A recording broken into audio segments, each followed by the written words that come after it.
Hello there. I'm here to show you a wonderful place. A veritable Camelot of the nuclear age. Not made by God Almighty, but the working man. It's a really pleasure to have you to the audience in Latin America and Colombia. Well, thank you so much. I'm happy to be talking to you, Claudia.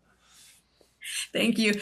When I was watching it, the series, I thought that we'll have three types of audience: fans of the game, Yep. those who know it, who know it but haven't not played it, like me, for example, Right.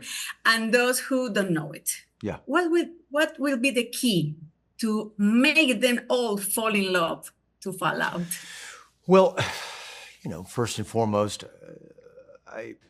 with any property, whether it's a novel or any adaptation from anything, a story about a band, I think you want to service the fans, right? But you're not making it solely for them. You're honoring the place, for us, honoring the place that this game has held in their life.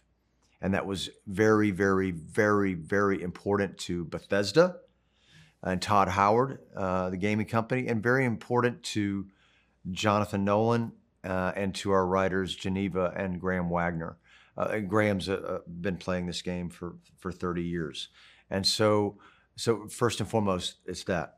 The people that are familiar with the game will come to it because of the story is one of the most compelling stories kind of in this world, right? I mean, that's the reason why I'm here. I didn't know the game, so I'm not attracted to that. But I am attracted to story.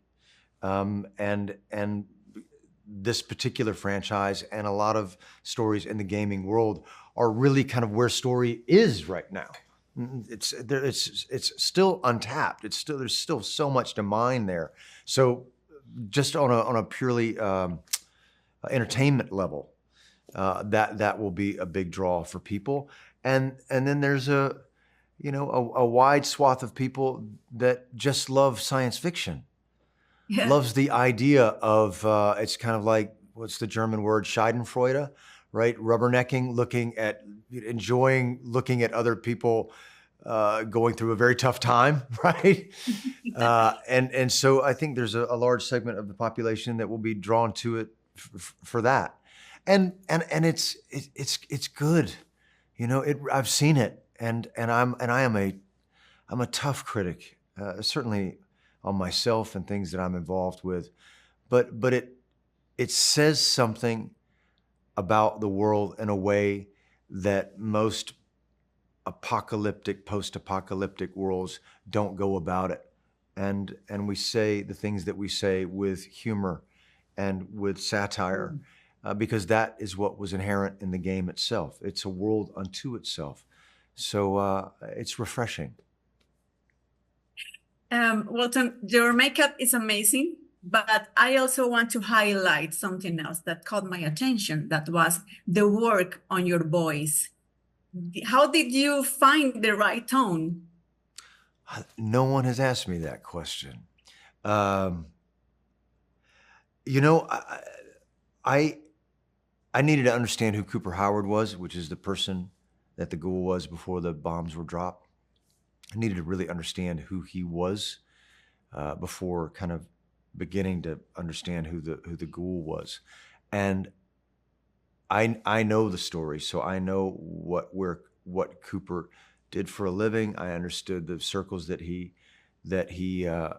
runs in, and I found his voice first. Oh. Even though we started with the Ghoul first, but I understood who he was, and it just made sense that 200 years into this experience, in this heat, with on the verge of becoming a zombie, someone who doesn't expend energy that he doesn't have to, and it just that was it. I really don't know beyond that. It just made sense to me. Congratulations, you make it very, very, very well. Thank You know the difference of the voice. Yeah. Thank you so much for your time, and I will hope that the people in Colombia and Latin America enjoy the series. Really quickly, your earrings are extraordinary. And Colombian I handcraft. did a movie in Bogota. I just did a movie in Bogota in August. I was there for 5 weeks, and I love it so much. I love that city. It's so great. You're welcome when you want it. I'm in Medellin in this moment. Yeah. Lovely to meet you. Bye-bye. Nice to meet you too. Thank you so much.